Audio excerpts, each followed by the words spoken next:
Hey everybody, it's your old pal Chuck, and I'm back with another review. And today we're taking a look at from the Transformers War for Cybertron Siege line. This is the Soundwave Spy Patrol Micromaster set of Rumble and Ratbat, as well as the Decepticon Battle Squad set of Direct Hit and Power Punch. Like all the other Micromasters, they transform from robot to vehicle and then can form weapons and shields for larger robots. In the case of the Decepticon Battle Squad, these are actually based on the old combining Micromasters. Two vehicles that would become one, so they do that, and then that one vehicle is the weapon for the larger robots. I got these from my usual dealer on Facebook and should be hitting retail establishments, both brick and mortar and online, sometime next month. So we'll start and we'll take a look at Rumble and Ratbat. Okay, so we'll take a look at Ratbat first, since I actually had to fold his wings down to get him to be able to sit, but you can open him up like that. You know, no weapons on the back, although you do have some of that detailing for his thrusters. Unlike Laserbeak, who we know had a pre-Cybertronian mold, we never saw in the cartoon Ratbat's, I shouldn't say pre-Cybertron, but pre-Earth mode, Cybertronian mode. We never saw Ratbat's Cybertronian mode. In the comics, it was revealed that he actually was a bipedal robot, and that he did something to Megatron, and his punishment was to be turned into one of Soundwave's minions. Nice looking head there. Great detailing. Transformation is fairly simple. What you want to do is accordion the head back so it is completely flush with the torso, just like so. It is a little tricky to go back from cassette to bat mode. Flip up the feet, bring the wings down to the side like this, and then flip up the tips.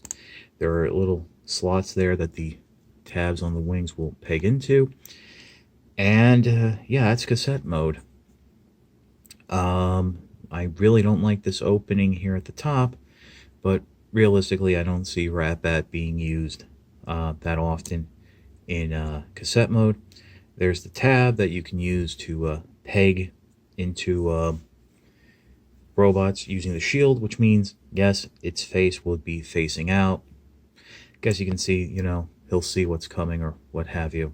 But also, when moving the peg, keep in mind that it is attached to the same hinge section as the head. Moving on, here is Rumble or Frenzy, depending on your color choice. The box and instructions refer to this figure as Rumble. Right off the bat, I do want to mention, because some reviewers who have gotten Rumble have said the head can rotate. So I don't know if you're having a hard time, you might have to just use a little force. But other than that, it is fully articulated. Not a lot of articulation here in the arms. But what he does have is the little ports for the blast effects. So I guess you can do some facsimile of its rumbling feature.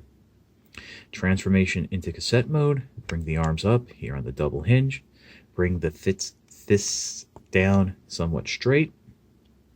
Just like that. Repeat again on this side. Very simple. Joints are a little tight. And then what you want to do is you want to rotate the leg at the knee, not at the hip, and bring it up. And there's a little tab section on the inside of the knee, or I should say inside of the leg, which will peg into the side and hold everything in place. There's also a tab on the inside of where the foot would be that goes into the back of the fist.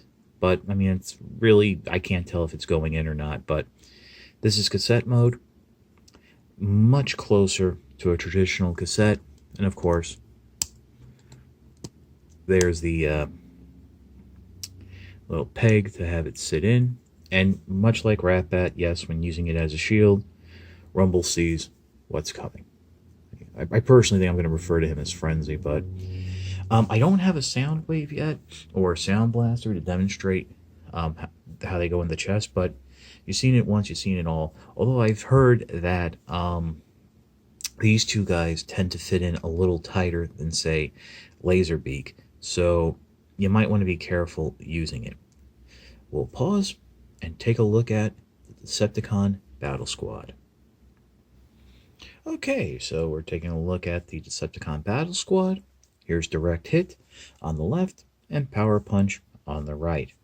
Both of these are rather nice looking vehicles. They do share the same teal blue, neon pink, and black color scheme with a little dash of gold on Direct Hit's face for detailing, and a little bit of a canary yellow on Power Punches.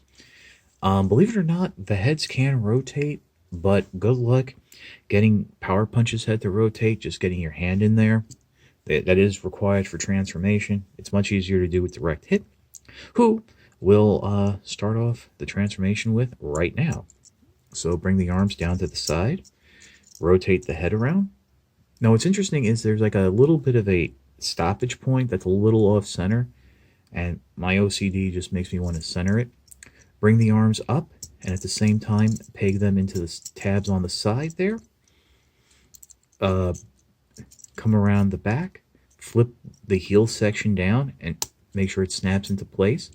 This will form the top and cab of the truck mode.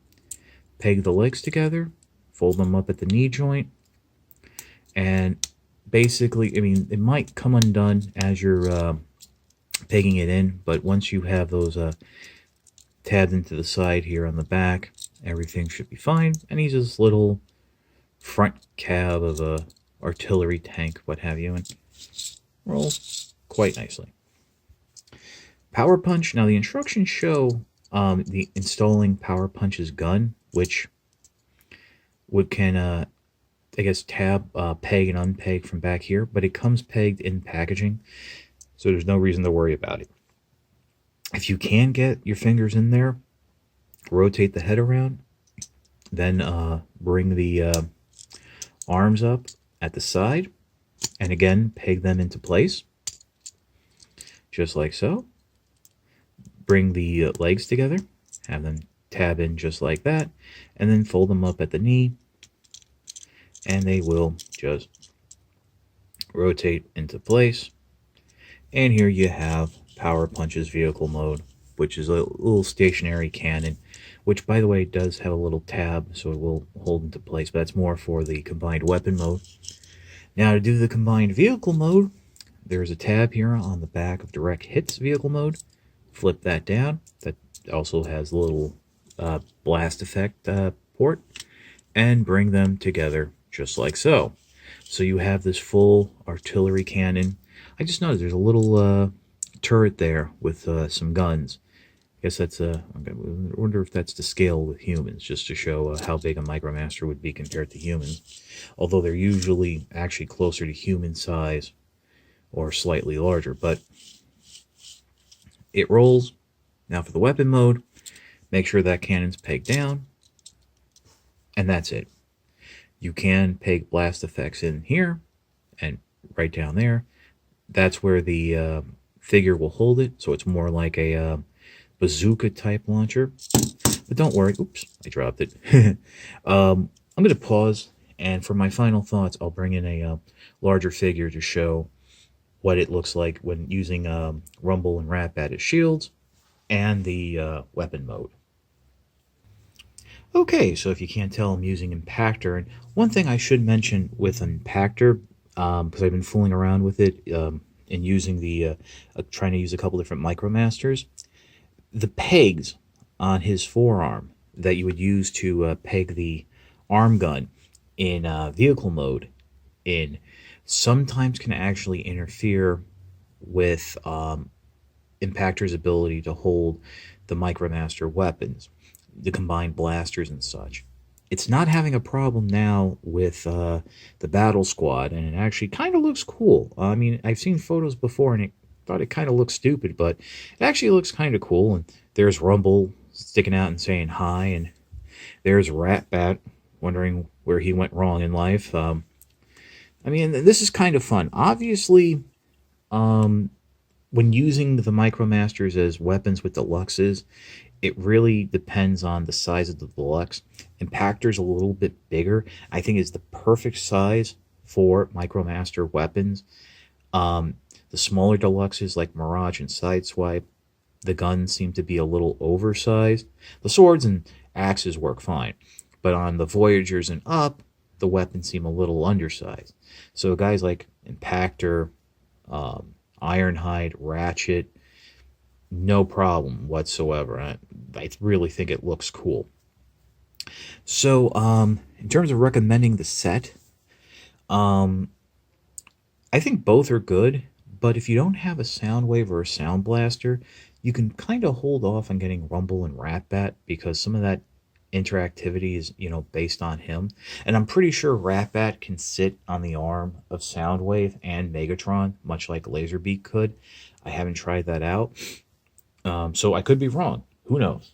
But definitely, I think the Battle Squad is worth a pickup. In fact, I think this really is a cool weapon mode. I mean, if you go back, a lot of the blaster modes, after like the Autobot one, the Autobot Battle Squad, they weren't great. They didn't hold together well. It looked like you had two cars laying on top of each other. This looks cool. And I'd like to see, more of this in the future. Unfortunately, I think this is going to be the last wave of Micromasters until Earthrise. So I'm not sure what they're going to do there. I did actually have a lot of these double combining Micromasters. And I remember one sort of like the Battle Squad. I think they were actually retools. And they came with a larger vehicle that could actually be a bridge between Micromaster bases. We know we're getting Micromaster bases. We know that the Battle Masters going forward are going to have a bridge component to them. So I think we might be seeing more of these down the line with those larger vehicles. Hold your finger. Cross your fingers, folks. But I do appreciate you watching. I hope you enjoyed this video. If you did, like, comment, and subscribe. The future may not be so bright for toy reviewers on YouTube, but I do appreciate any support and interest that I get. So this is your old pal Chuck for Direct Hit and Power Punch, the Decepticon Battle Squad, and Rumble and Ratbat, Soundwave Spy Patrol. We will see you next time.